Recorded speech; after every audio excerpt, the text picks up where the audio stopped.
C'est une journée d'hiver froide et venteuse. Un homme quitte la chaleur de sa maison pour récupérer des branches de pin qui compléteront le décor des fêtes de Noël. Mais ce qu'il va découvrir va bientôt ébranler toute une communauté et les services de police locaux. Il était de notre devoir d'arrêter ce meurtrier pour que les gens reprennent le cours de leur vie.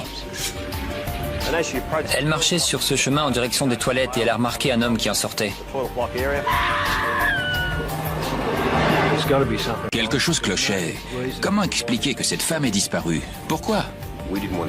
On ne voulait pas que les gens pensent qu'il y avait un tueur en série en liberté. Pour le meurtrier, tuer était devenu un besoin. Ce morceau de peau contenait un indice précieux pour les enquêteurs. Tu peux me mentir à moi, mais pas à Dieu. Êtes-vous responsable de la mort d'une de ces femmes? Bonjour. Le 12 juin 1993, au cœur de l'hiver austral, le corps sans vie d'une jeune femme est découvert dans un parc de Frankston, une ville balnéaire du sud de l'Australie. En examinant la scène de crime, les inspecteurs comprennent aussitôt que les indices dont ils disposent ne leur permettront pas d'appréhender l'assassin sans avoir à mobiliser toutes les ressources de la police scientifique. Alors que les experts se mettent au travail, les habitants de la région se demandent avec angoisse si le meurtrier va frapper à nouveau. Chaque jour qui passe augmente la menace et peu à peu, le cauchemar s'installe. On nous a appelés vers 20 h environ. C'était vraiment une soirée abominable. Les éléments étaient déchaînés, le vent, la pluie. Pour nous, ça a sérieusement compliqué les choses. Le risque de passer à côté d'indices et de preuves importantes était énorme dans une situation comme celle-ci. Les preuves biologiques qu'on aurait voulu retrouver étaient des échantillons sanguins et autres fluides corporels. Mais avec ces conditions météo, selon toute probabilité, on avait peu de chances d'en trouver. Le criminel ne pouvait pas espérer de meilleures conditions pour commettre ce meurtre. Ça a été vraiment difficile de réunir des preuves sur la scène du crime. La victime était une jeune fille. Elle était sur le dos et une branche très fine était posée sur elle. Je ne vois d'ailleurs aucune explication à la présence de cette branche. Ça ne servait pas à dissimuler le corps. En ce qui concerne la question de l'agression sexuelle, son survêtement n'avait pas été enlevé, mais le haut du corps était exposé. Il y avait des plaies importantes au niveau de la gorge qui, selon moi, à ce moment-là, étaient la cause du décès. L'autopsie a révélé de nombreux bleus et abrasions sur les bras et les mains, ce qui laisse penser que la victime a tenté de se défendre. Mais aucune des blessures observées sur les bras et les jambes n'a pu être causée par un couteau ou un objet tranchant. Ce qui laisse suggérer que la victime a perdu connaissance avant d'être attaquée avec un couteau. Les yeux injectés de sang de la victime sont révélateurs de ce qui s'est passé. Autour des yeux, dans la paroi oculaire et à l'intérieur des paupières, on a pu observer de petites hémorragies connues sous le nom d'hémorragie pétéchiale, ce qui accrédite la thèse de la mort par strangulation. On a aussi remarqué des contusions plus légères qui laissent supposer que le corps a été déplacé et peut-être traîné. Ce qui nous donne un aperçu du modus operandi de l'assassin. Mais les plaies sur la poitrine de la victime sont une signature très troublante. Il n'y avait ni contusion, ni présence de sang au niveau des parties charnues. Donc, ces mutilations ont eu lieu post-mortem. Ce qui m'a interpellé, tout comme le reste de l'équipe, c'est cette croix sur la poitrine. On s'est demandé si c'était satanique, si on avait affaire à une personne qui tuait pour les sensations que ça lui procurait. Qu'est-ce qui l'a poussé à tuer? Il ou elle, d'ailleurs, parce que ce n'est pas propre à un genre en particulier. La police apprend qu'on a signalé la disparition d'une jeune fille de 18 ans. Les enquêteurs intensifient leurs recherches. Le lendemain matin, les conditions météo étaient bien meilleures. Il ne pleuvait plus. Le lieu était beaucoup plus exploitable pour nous. À proximité de l'endroit où le corps a été découvert, on a retrouvé un sac de sport bleu et blanc qui contenait plusieurs manuels scolaires et certains portaient le nom d'Elizabeth Stevens. Le corps d'Elizabeth Stevens a été retrouvé dans un fossé d'écoulement très tard samedi soir, à la Lloyd Recreation Reserve, située à moins d'1 kilomètre de chez elle. Originaire d'Hobart, elle était inscrite à Frankston et habitait chez son oncle à Long Warren. On ne pouvait pas croire qu'il s'agissait d'elle. On s'attendait à la voir passer la porte. La brigade des homicides ne dispose d'aucune piste vraiment concrète et essaie toujours d'établir le mobile de ce meurtre violent. Il tente en ce moment de reconstituer l'emploi du temps d'Elizabeth Stevens. Reconstituer les dernières heures de la victime était d'une importance capitale pour l'enquête. On savait qu'elle avait laissé un mot à l'attention de son oncle et de sa tante disant qu'elle allait à la bibliothèque. Elle y a indiqué qu'elle rentrerait aux environs de 20 heures. On savait donc qu'elle s'était déplacée et qu'elle était allée vers le quartier des affaires de Frankston. On a pu établir qu'Elizabeth avait appelé sa sœur et qu'elle avait prévu d'aller la voir le lendemain. Et on sait que cet appel a été passé depuis le quartier des affaires. La police décide ensuite de s'adresser à la population. Dans l'une des maisons où les inspecteurs s'arrêtent, ils pensent avoir découvert une piste sérieuse. Pour toutes nos enquêtes, on fait appel à la coopération de la population. Les inspecteurs de police sont peu nombreux, contrairement aux citoyens de cette ville. La police espère que ce mannequin, habillé des mêmes vêtements qu'Elizabeth Stevens, la nuit de sa disparition, ravivera peut-être les souvenirs de ceux qui ont croisé la route de la jeune fille ce vendredi soir. On a distribué des tracts, établi des barrages à des endroits où on a installé des mannequins habillés comme la victime, ce qui nous a permis de trouver des témoins et de reconstituer l'emploi du temps d'Elizabeth. L'un des endroits où elle s'est rendue est un restaurant qui prépare des plats à emporter en plein centre-ville. On sait aussi qu'elle est passée par le TAFE College aux alentours de 19 h ce soir-là. Ensuite, tout n'est que supposition pour savoir comment elle est allée à l'endroit où elle a été retrouvée morte. Le bus est la solution la plus logique. A-t-elle été suivie par un client du restaurant, quelqu'un du bus? Tandis que les appels à témoins saturent le central téléphonique du commissariat, Charlie Vézina et son équipe poursuivent leur enquête de voisinage à la recherche du moindre indice. Et soudain, la réaction inattendue d'un homme mobilise l'attention des policiers. Aurait-il, par hasard, débusqué l'assassin? Dans une des maisons, le propriétaire nous a violemment claqué la porte au nez.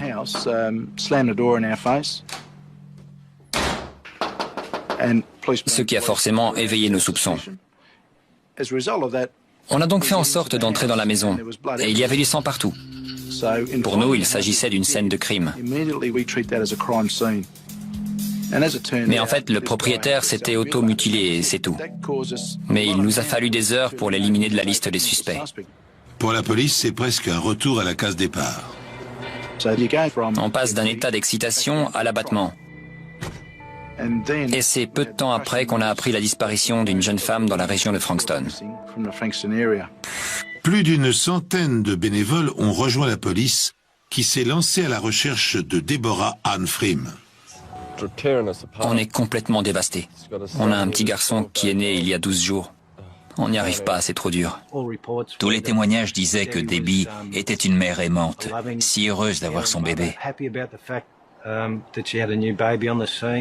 Elle adore notre bébé, et elle-même. Depuis la naissance, c'était juste fantastique. On n'aurait pas pu être plus heureux jusqu'à ce que ça nous arrive. On s'est posé la question de savoir si elle souffrait de dépression postnatale, comme elle était une jeune maman. Mais cela semble improbable, et l'hypothèse est même rejetée par l'amie venue dîner chez elle la nuit où elle a disparu. Debbie s'est rendu compte qu'elle n'avait plus de lait, et elle lui a dit qu'elle allait en acheter dans une épicerie du coin. Elle a laissé le bébé à son amie pour aller en chercher, mais elle n'est jamais revenue. Évidemment, je me suis dit que quelque chose clochait. Comment expliquer que cette femme est disparue? Pourquoi? Cette disparition prend rapidement une tournure tragique. La même nuit, à une station de là et 2 heures avant la disparition de Debbie, une autre jeune femme est agressée. Elle marchait sur ce chemin en direction des toilettes et elle a remarqué un homme qui en sortait, mais sans vraiment s'attarder sur lui. Mais ensuite, elle a senti quelqu'un dans son dos qui l'a agrippée. Ensuite, l'homme l'a menacée et lui a fait comprendre qu'il avait une arme ou un couteau, qu'il a appliqué contre sa tête. Rosa voulait qu'il prenne la bague de valeur qu'elle portait, mais il ne l'a pas fait. Elle a finalement réussi à le repousser et à s'enfuir. Elle s'est mise à courir le long de la route et il la poursuivait. Heureusement pour elle, une voiture s'est arrêtée. Rosa Toss échappe à son agresseur et rentre chez elle. Dans le même laps de temps, la police recherche toujours activement Debbie Freem, 22 ans. Un de mes collègues et moi, comme on savait que Debbie était sortie pour acheter du lait, on a décidé d'aller jeter un œil dans les épiceries du quartier. On revenait au commissariat quand j'ai remarqué une voiture grise qui correspondait à la description de celle de la jeune femme. C'était dans Madon Street, juste devant le bâtiment qu'on appelle, je crois, le Christian Life Center. Et il y avait un impact sur la voiture qui laissait penser qu'elle avait été accidentée. La police lance un appel à témoins pour savoir si un accident impliquant la voiture de Debbie Freem, retrouvée à 2 km de chez elle, aurait été signalé. D'après le mari de Debbie, il n'y avait pas de marque sur le capot quand il l'a garée jeudi soir. On a examiné la voiture, pris de nombreuses photos. Le mauvais temps approchait, alors il était impératif de déplacer le véhicule dès que possible. Donc on l'a rapatrié au laboratoire de médecine légale pour approfondir nos recherches. Les impacts allaient du haut du capot à la plaque d'immatriculation, en passant par la calandre. Ce qui, pour moi, montre qu'elle a percuté un objet, probablement un panneau de signalisation ou une clôture. Pour savoir ce qu'a percuté la voiture de Debbie et trouver un indice sur l'endroit où pourrait se trouver la disparue, le labo examine la plaque d'immatriculation. La présence de petites traînées oranges est relevée. J'ai examiné ces traces à l'aide d'un microscope extrêmement puissant pour essayer d'en déterminer la composition chimique. Et il ne s'agissait pas de peinture, de plastique ou de bois. C'était plutôt lié à un sol, de la roche réduite à l'état de poussière, ou même des briques.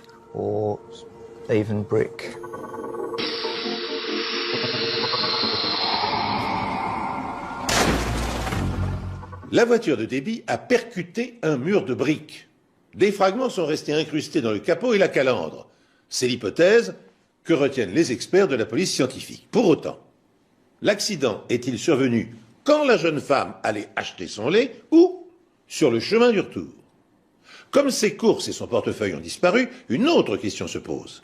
Était-elle au volant ou son agresseur conduisait-il la voiture à sa place?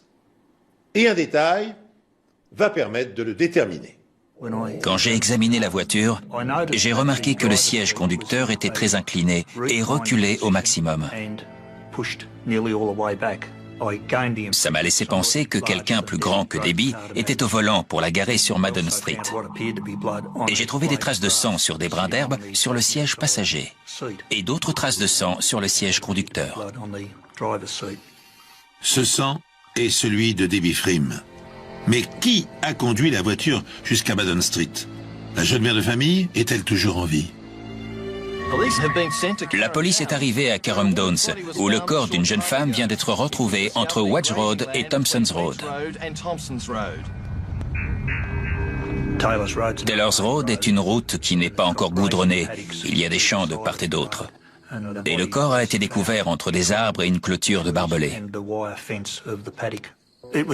On a tout de suite supposé que c'était celui de Debbie Freem, disparu depuis plusieurs jours, et dont la voiture avait été retrouvée sur Madon Street, à Frankston. Les habitants à proximité de Seaford et Frankston vivent dans la terreur depuis ce second meurtre en quelques semaines. Le cadavre de Deborah Ann Freem a été découvert à proximité d'un chemin de terre à Carrum Downs, à 10 km de son domicile. Malheureusement, aucun indice sur la scène de crime n'est venu nous éclairer sur l'identité du meurtrier. On était toujours dans le flou le plus total à ce stade de l'enquête. Mais si la police ne relève aucun indice sur le tueur, il a pourtant laissé des signes révélateurs sur son passage. Des signes qui le relient au meurtre d'Elizabeth Stevens, dont le corps a été découvert un mois plus tôt. Le corps de la victime était recouvert de branches.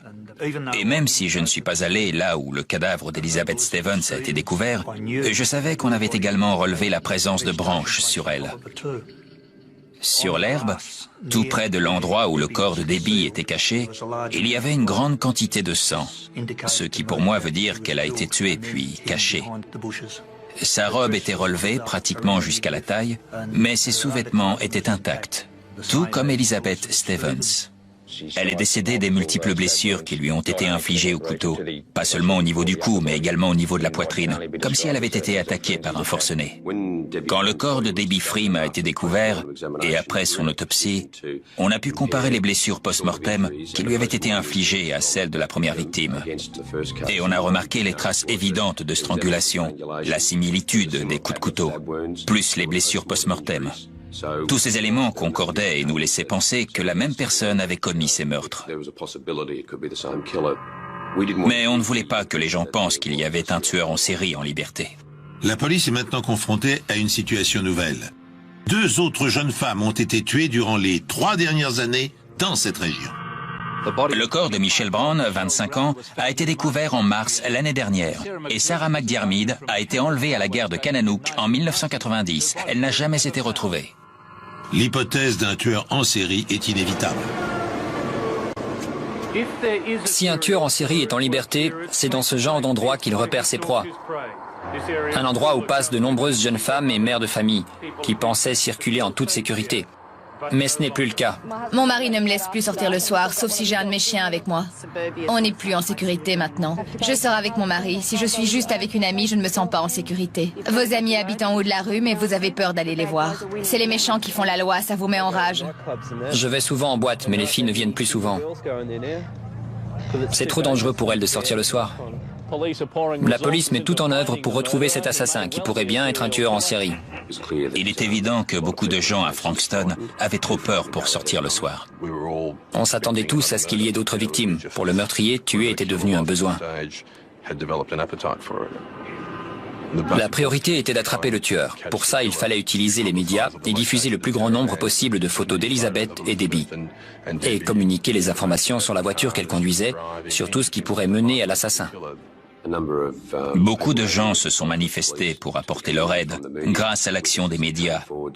Des témoins ont déclaré avoir vu un homme de grande taille retourner à la voiture alors qu'elle était déjà garée sur Madden Street.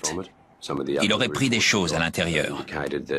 Selon d'autres déclarations, Debbie aurait été vue dans sa voiture avec un homme et au volant dans les rues de Frankston où elle conduisait de façon saccadée. Elle aurait tenté de faire des appels de phare, ce qui a conduit les enquêteurs à penser qu'elle avait été enlevée. On pense que le suspect est ensuite retourné en voiture jusqu'à Madden Street. Et surtout, on a acquis la certitude qu'il habitait les environs. Avec l'objectif de trouver le meurtrier ou un suspect, on a fait appel à un profiler. On m'a demandé d'étudier ces 2 affaires d'homicide pour voir si je pourrais établir des rapprochements concernant ces meurtres qui conduiraient à l'hypothèse d'un tueur unique. On a remarqué que les tueurs en série commençaient à tuer entre 18 et 24 ans. Ce genre d'individu vit dans un univers de fantasmes. Ils éprouvent énormément de plaisir en prenant le temps de choisir leurs victimes, la façon dont ils vont procéder pour les tuer et en imaginant quelles sensations ça va leur procurer. Si vous passez la plupart de votre temps à fantasmer, difficile d'exercer une activité professionnelle avec des responsabilités.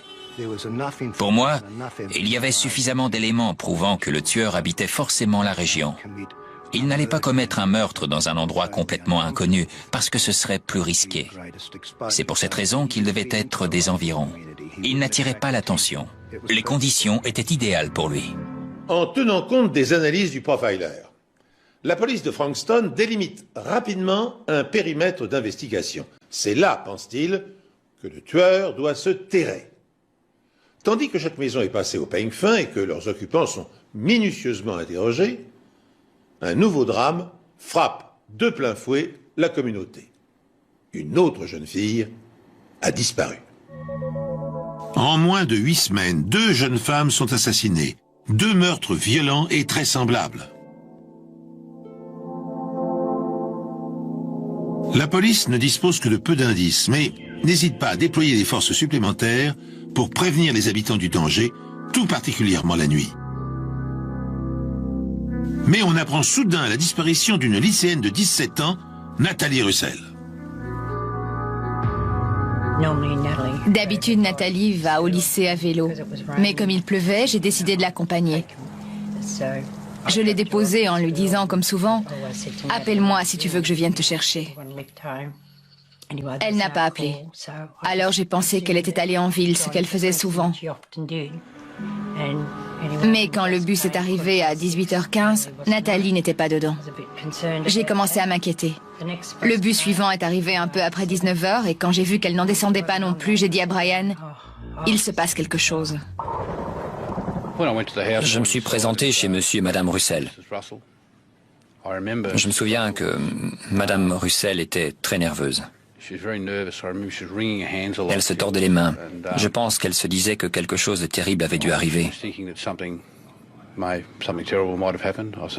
C'est d'ailleurs ce qu'on s'est tous dit cette nuit-là. On avait une photo de la jeune fille. On a aussi pris la description des vêtements qu'elle portait ce jour-là et on a noté sa taille et la couleur de ses cheveux. Et on a tout de suite demandé aux parents si elle avait appelé une amie, quelqu'un. Mais personne ne l'avait vue depuis la fin des cours. Pour se rendre au lycée, Nathalie a le choix entre la route classique et une piste cyclable enclavée entre deux terrains de golf. C'est en fait un raccourci que prennent souvent les élèves pour rentrer chez eux. Et c'est l'endroit logique pour commencer les recherches. On est arrivé à un endroit où il y avait un énorme trou dans le grillage, juste à côté d'un poteau métallique. La première chose que j'ai remarqué, c'est qu'il y avait des empreintes laissées dans le sang sur ce poteau. Et en avançant vers les buissons, j'ai vu un sac de cours identique à celui que tous les lycéens portent. Et quand j'ai regardé de l'autre côté, j'ai vu des collants et l'uniforme du lycée. Et tout le monde s'est tout de suite dit qu'il s'agissait de Nathalie. J'ai demandé s'il s'agissait d'une jeune fille. On m'a répondu oui. J'ai demandé si elle portait un uniforme. On m'a encore dit oui. J'ai dit celui du John Paul College. Encore un oui.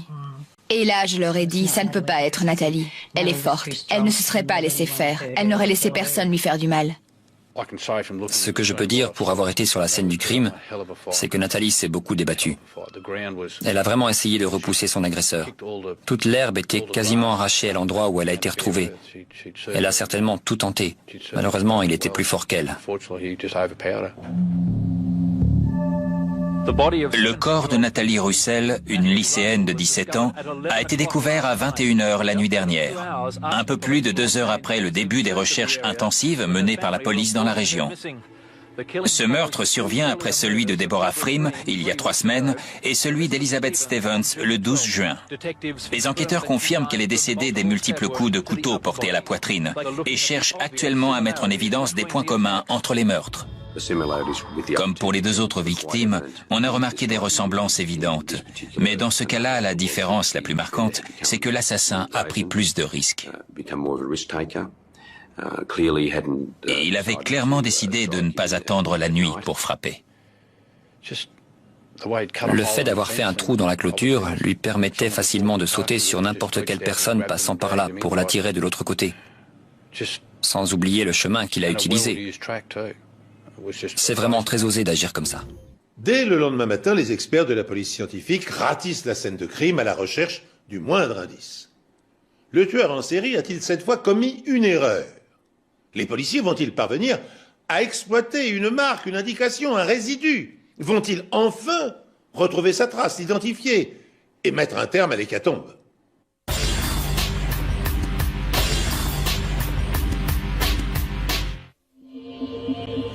On a tout de suite remarqué cette ouverture dans la clôture. Un peu plus loin, on en a trouvé une autre, et une dernière sur la clôture d'en face. J'ai aussi récupéré des morceaux de grillage qui s'étaient détachés de la clôture. Et ça, c'était un élément très important, parce que le fait de trouver quel outil avait permis de faire ce trou nous donnerait des indices sur la scène du crime. Pour ce qui est du trou situé au nord du chemin, on a trouvé une grande quantité de sang sur un des poteaux. Le fait que ce soit celui de l'assassin était une possibilité, mais c'était peut-être celui de Nathalie. Cette ouverture dans la clôture donnait sur un endroit plein de végétation, où on a retrouvé le corps de la victime. On a retrouvé un genre de lanière en cuir, très semblable à celle que l'on fixe à des jumelles. Et il y avait du sang dessus. Et si on les avait utilisées pour étrangler la victime, elles auraient cassé. Et c'est précisément ce qui est arrivé. Le rapport d'autopsie fournit lui aussi des pistes sérieuses.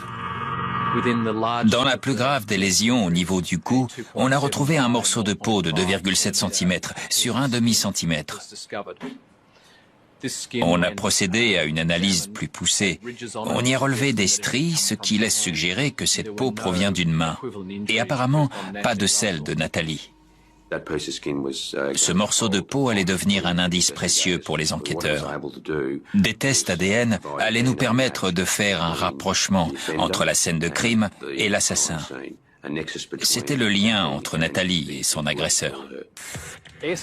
Police et bénévoles sont toujours à la recherche d'indices. Des dizaines de golfeurs ont été privés de parcours aujourd'hui, un périmètre de 3 km² ayant été bouclé. Nous sommes disposés à entendre toute personne ayant aperçu quelqu'un, en particulier un homme, rôdant autour des terrains de golf. Et c'est un jeune agent fraîchement diplômé de l'académie de police qui va répondre à cet appel. Il détient la pièce manquante qui fait cruellement défaut aux enquêteurs. D'après le profiler, le tueur aurait entre 18 et 24 ans, serait sans emploi et habiterait les environs. La police se lance dans une opération de porte-à-porte dans un quartier ciblé, celui où l'assassin résiderait. Plus de 150 inspecteurs de tous les services de police confondus sont mobilisés dans la région de Frankston pour le début de l'opération baptisée Pulsar. L'inspecteur Wilson va bientôt découvrir une piste intéressante. 2 jeunes agents de police ont fait leur rapport et signalé un incident pour lequel on leur avait demandé de se déplacer la veille, le jour où Nathalie Russell avait disparu. On nous a demandé d'aller à Sky Road, dans la localité de Frankston, où un véhicule suspect avait été signalé. C'était une Toyota Corolla jaune. La voiture est garée face à la piste cyclable qu'utilisent tous les lycéens, y compris Nathalie. C'est une employée de la poste qui l'a signalée à la police. C'était vendredi vers 15h et j'avais presque terminé ma tournée. C'était bientôt la fin des cours et j'ai remarqué cette voiture qui n'avait pas de plaque. Il y avait un type dans la voiture. Il avait les bras croisés et après j'ai vu qu'il essayait de se cacher derrière le volant. J'ai continué ma tournée jusqu'à une maison où les propriétaires étaient là. Je le savais. C'est de là que j'ai appelé la police. Quand on est arrivé, il n'y avait personne dans ou à côté de la voiture. Pas de plaque d'immatriculation non plus. Et on a remarqué que sur la carte grise du pare-brise, il y avait un numéro provisoire. On a relevé ce numéro. Ensuite, on a décidé de faire le tour de quelques maisons situées du même côté que le trottoir où était garée la voiture. Un petit travail de recherche. Mais ça n'a rien donné de concluant. Alors on a vérifié une dernière fois qu'on avait tous les éléments concernant le véhicule et on est parti. Le lendemain, ils ont fait leur rapport concernant ce véhicule et ça nous a permis de vraiment avancer dans l'enquête. Ça m'a donné confiance pour 2 raisons. Cette personne était sur les lieux quand le meurtre s'est produit. Donc, on était en présence soit d'un témoin capital, soit d'un suspect très sérieux. La voiture est immatriculée au nom de Paul Charles Denyer. Denyer habite au cœur de la zone ciblée par la police et par le profiler. Le cauchemar qui hante les habitants de Frankston est-il sur le point de s'achever? L'assassin va-t-il être identifié? Les chances sont minces, car au premier abord, Denyer n'a pas le profil d'un tueur en série. On a frappé à sa porte et Paul nous a invités à entrer. Il semblait plutôt détendu. Il s'est montré très coopératif, notamment dans ses réponses à nos questions. J'ai remarqué qu'il avait plusieurs coupures sur les mains. J'ai fini par lui demander de se présenter au commissariat de Frankston. Vous n'êtes pas tenu de dire ou faire quoi que ce soit, mais ce que vous direz ou ferez pourra être retenu contre vous. Vous comprenez? Oui. Âge et lieu de naissance? J'ai 21 ans, je suis né le 14 avril 1972. Vous êtes citoyen australien? Oui. Une activité salariée? Non, sans emploi en ce moment. Ce qu'on aimerait maintenant, Paul, c'est que vous nous disiez ce que vous avez fait depuis hier matin pour commencer. Je me suis levé vers 7h30, 8h moins 20. 7h30 ou 8h moins 20. Pendant l'interrogatoire, Paul Denyer s'est montré très cohérent par rapport aux réponses qu'il nous avait déjà données chez lui. Et en redescendant Carringle Drive, j'ai remarqué que la voiture chauffait vraiment. C'est pour ça que je me suis arrêté à Sky Road.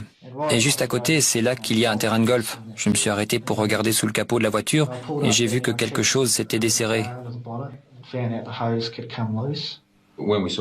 Cet après-midi, chez vous, j'ai remarqué que vous aviez des coupures sur les mains.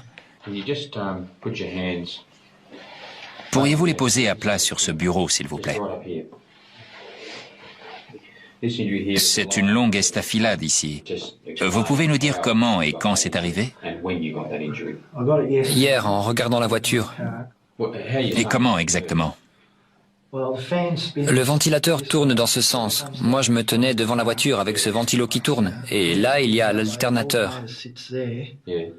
Et en dessous, il y a des câbles sous le radiateur. Et il y avait un câble sur le dessus que j'avais installé pour un phare. Et c'est sûrement quand je m'en suis approché que le ventilateur m'a touché. Mais pourquoi avoir laissé le contact pour vous occuper du radiateur? Je ne suis pas très doué, en fait. Pendant que Paul Denyer détaille son emploi du temps, son appartement est fouillé.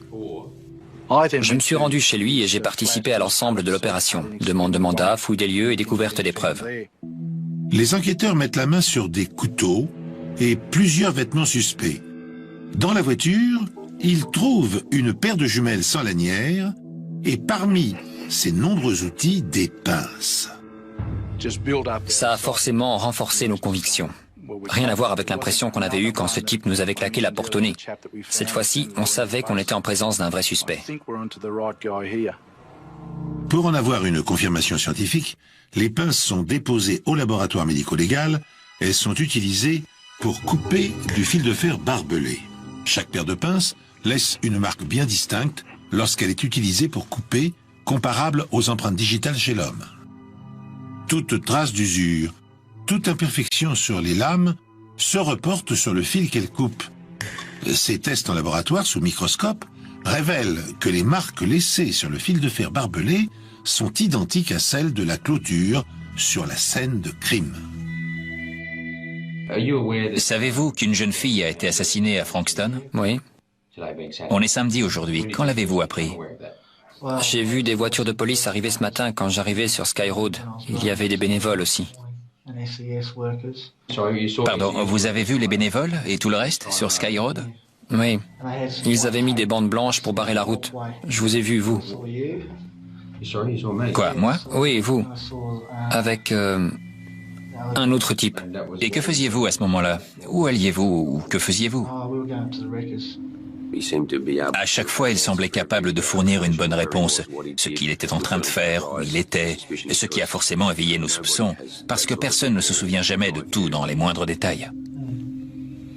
Plus déroutant encore, Paul Denyer semble se rappeler de chaque minute de son emploi du temps le jour des meurtres d'Elizabeth, Debbie et Nathalie. Hier, votre voiture était garée en face de l'endroit où le corps de Nathalie Russell a été retrouvé. La nuit où Debbie Freem a disparu, vous vous rendiez à la gare de Kananook. Vous avez raté votre train et avez fait demi-tour. Et la nuit où Elizabeth Stevens a disparu, vous étiez à proximité de Lloyd Park, où vous deviez récupérer une batterie.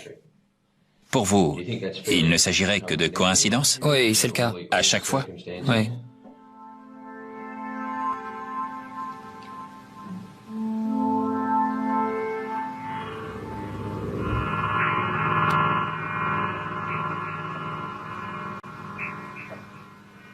Êtes-vous responsable de la mort d'une de ces femmes? Non.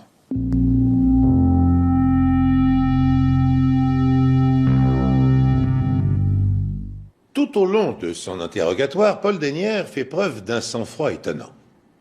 Il répond avec calme et précision aux questions de Rod Wilson, avance des arguments logiques et crédibles pour justifier sa présence à proximité des scènes de crime et finit même par semer le doute dans les esprits des enquêteurs. En dernier ressort, le policier lui demande de se soumettre à une comparaison d'échantillons d'ADN. Un test imparable, fiable, à plus de 99%. Et cette proposition fait basculer l'interrogatoire et désorganise complètement le système de défense du suspect. La police continue d'interroger le suspect principal, Paul Charles Denyer. Sa voiture était garée à proximité de l'endroit où le corps de Nathalie Russell a été découvert. Dans son appartement ont été retrouvés des éléments permettant de le relier à la scène de crime. Et sur ses mains, on relève la présence de coupures suspectes. On a besoin d'effectuer un prélèvement sanguin pour confirmer ou infirmer votre implication dans ces meurtres. On lui a demandé d'effectuer un prélèvement ainsi que l'autorisation de prélever d'autres tissus pour les comparer à ceux trouvés sur Nathalie Russell. C'était le seul moyen de le relier au meurtre. On va faire une pause. Vous voulez un café ou un verre d'eau? Un autre café. Vous le prenez comment? Avec du lait et de sucre. Je vous fais apporter ça. On fait une pause.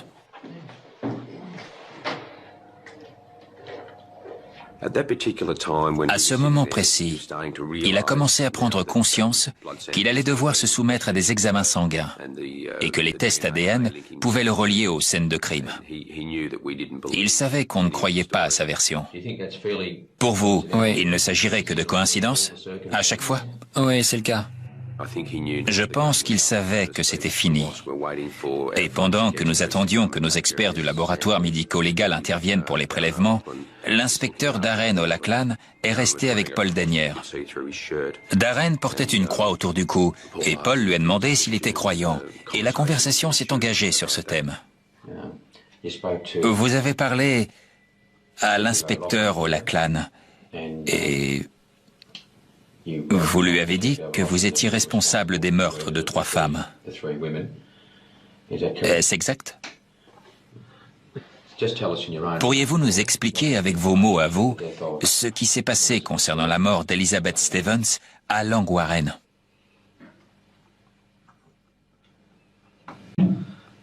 Je l'ai vu descendre du bus.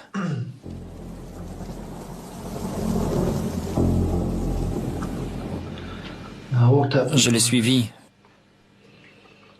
J'ai mis ma main gauche sur sa bouche, comme ça, et braqué un revolver sur sa tête, comme ça. J'ai commencé à l'étouffer avec mes mains. Et elle a fini par s'évanouir au bout d'un moment. Après, j'ai sorti un couteau. Et ensuite, j'ai traîné son corps là où on l'a découvert. Et j'ai mis 2 branches d'arbres sur elle. Pouvez-vous me dire pourquoi vous l'avez agressée cette nuit-là? Parce que c'est juste que j'ai ressenti cette envie. Quel genre d'envie? Vous pouvez être plus précis? J'ai eu envie de tuer. À partir du moment où il a admis les faits, il n'a absolument pas cherché à dissimuler quoi que ce soit. Il était évident qu'il voulait nous raconter tout ce qui s'était passé. Dites-nous ce qui est arrivé.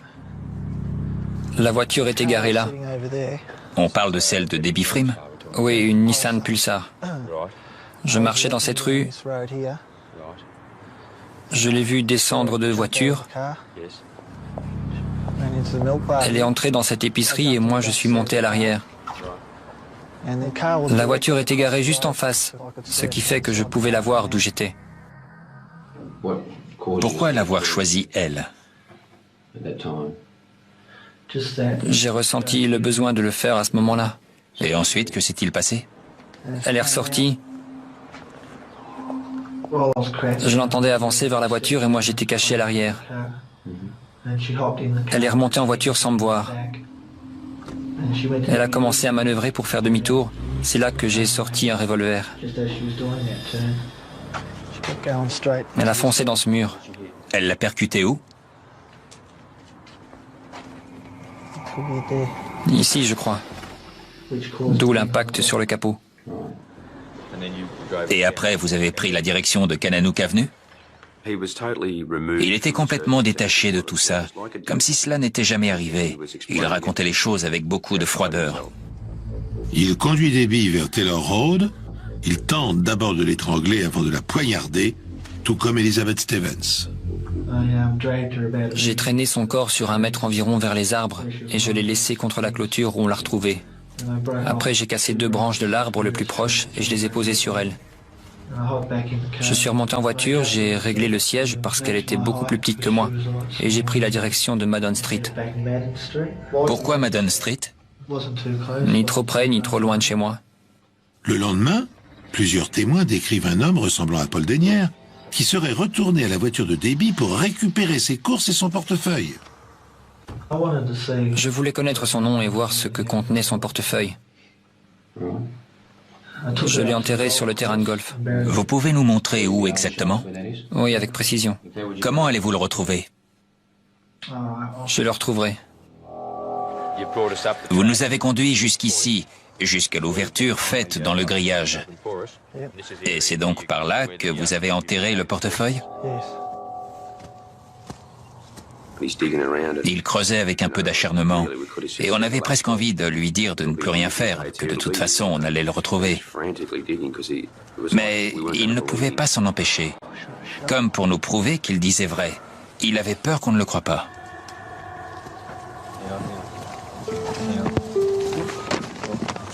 Vous pouvez le tenir comme ça, et le secouer un peu pour enlever la terre. C'est donc là que vous l'aviez enterré. Il appartient à... Debbie Frim. 3 semaines plus tard, la police et l'assassin retournent sur les lieux. Vous pouvez nous parler de ça? Ce jour-là, j'étais venu ici plutôt pour faire des trous dans le grillage. Avec quoi? Des pinces. J'étais installé ici et j'ai regardé Nathalie Russell arriver. Je suis passé par cette ouverture et j'ai attendu caché derrière les arbres. Jusqu'à ce qu'elle arrive à cette hauteur et prenne cette direction. Quand elle s'est retrouvée 10 mètres plus bas environ, je suis sorti de ma cachette. Nous reprenons le même parcours. Vous restiez à la même distance derrière elle? Non, je me rapprochais petit à petit. Je marchais sur l'herbe, comme ça, pour éviter de faire du bruit. Pour ne pas être repéré? J'avais un couteau avec un manche rouge. Il venait d'où? De chez moi. C'est tout ce que vous aviez? Et une lanière en cuir. Vous avez dû la retrouver sur les lieux, mais cassée en 2. Utilisée pour? Pour l'étrangler. Elle venait d'où? D'une paire de jumelles. C'est là que je l'ai attaqué. J'ai mis ma main sur sa bouche, ma main gauche, comme ça. Et je l'ai emmené ici. Il n'éprouve absolument aucun remords pour ce qu'il a fait.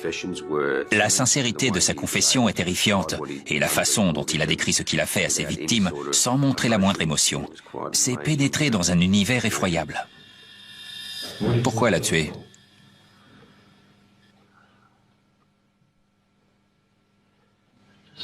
Pour la même raison qu'avant. En fait, j'ai toujours eu envie de tuer. Depuis quand? Depuis que j'ai 14 ans environ. Paul Dennière reconnaît avoir assassiné 3 jeunes femmes et décrit les meurtres sans la moindre émotion. Mais il admet également avoir agressé Rosa Toss la nuit où il a tué Debbie Frim. C'est arrivé plusieurs semaines après Elizabeth Stevens? Oui, j'étais dans cet état comme tous les jours. Et cette pulsion est devenue plus forte jusqu'à ce que j'en arrive là. Vous aviez la même arme? Oui, la même. C'est celle que vous aviez quand vous avez agressé Elizabeth Stevens?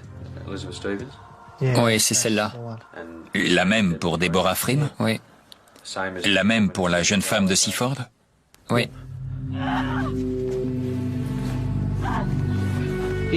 Si cette femme ne s'était pas enfuie, qu'auriez-vous fait? Je l'aurais tuée. Rosa n'est pas la seule à avoir échappé au tueur. Ça fait plusieurs années que je repère des femmes comme ça, à Frankston. J'attendais juste l'opportunité de passer à l'acte, le bon moment.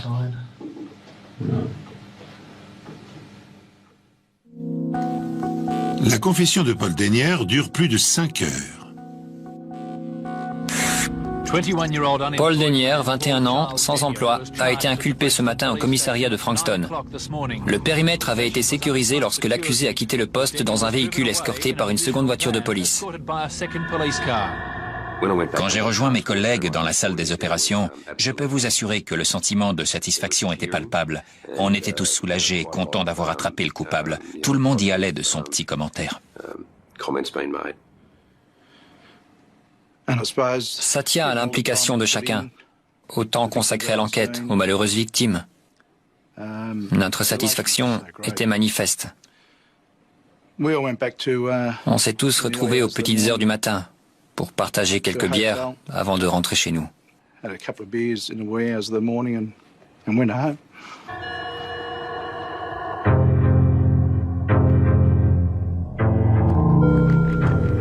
Quand tout a été terminé, il s'est levé, il s'est avancé vers moi, il est resté devant moi et il a juste dit « Je suis désolé ». Et je me suis dit « Tu peux me mentir à moi, mais pas à Dieu ». Une fois le jugement rendu, la presse révèle des pans entiers de la pitoyable existence de Paul Dennière. On apprend ainsi que le profil de l'assassin coïncide en tout point avec celui d'un tueur en série tel que les décrivent les manuels de criminologie. Issu d'une famille violente, fraîchement immigrée en Australie, Dennière est un enfant obèse, introverti, solitaire. Très jeune, il fait une chute et subit un traumatisme crânien. Puis, il est victime d'abus sexuels que lui inflige son frère aîné. Il témoigne ensuite d'un goût maniaque pour les couteaux, les pistolets qu'il confectionne jusqu'à l'obsession. Après avoir martyrisé l'ours en peluche de sa sœur, il tranche la gorge du chaton de la famille et suspend sa dépouille à un arbre. À l'âge de 13 ans, il vole une voiture. 2 ans plus tard, il est jugé pour avoir obligé un camarade à se masturber devant des enfants. Et l'escalade se poursuit, inexorable, terrifiante.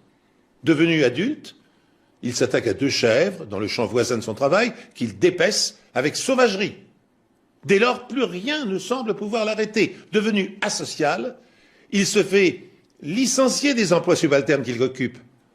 Enfin, en 1992, un an avant les meurtres, il cambriole l'appartement de ses voisins, détruit leur mobilier, lacère leurs vêtements, tue la chatte et ses chatons, les découpe en morceaux et éparpille leurs entrailles sur les murs. Que pouvait-il advenir d'un être à ce point pervers et perturbé? Seuls des soins psychiatriques appropriés auraient pu, peut-être, stopper le monstre avant qu'il ne s'en prenne à des jeunes filles. Pour nous, ça a vraiment été un énorme choc. Après avoir fait subir ces choses horribles à ces jeunes femmes, le fait que le tribunal n'ait prononcé qu'une peine de 30 ans pour 3 meurtres, c'est scandaleux. Malheureusement, combien de fois se retrouve-t-on confronté à cette situation? À leur sortie de prison, il recommence. Il ne pourra jamais s'en empêcher. C'est ce qu'il est, c'est tout. Un assassin. Le 20 décembre 1993, pour avoir assassiné 3 femmes et en avoir agressé une autre, Paul Dennière est condamné 3 fois à la prison à vie sans possibilité de libération conditionnelle. En rendant son verdict, le juge déclare que la peur que le tueur en série a fait régner restera longtemps gravée dans les mémoires de milliers de femmes. Pourtant, 6 mois plus tard, Dennière fait appel du jugement et voit sa peine ramenée à 30 ans de réclusion incompressible. Bien que cette sentence soit la plus sévère jamais prononcée en Australie, les familles des victimes se sentent trahies par la décision de la Cour suprême. En 2023, Paul Dennière recouvrira sa liberté. Il sera alors âgé de 51 ans. À l'heure où je vous parle, eh bien, je pense avec compassion aux habitants de la ville australienne dans laquelle il aura la mauvaise idée d'aller s'installer. Ainsi s'achève cette émission. Merci de l'avoir suivie. Je vous donne rendez-vous très bientôt sur cette antenne pour un nouveau numéro des Enquêtes Impossibles.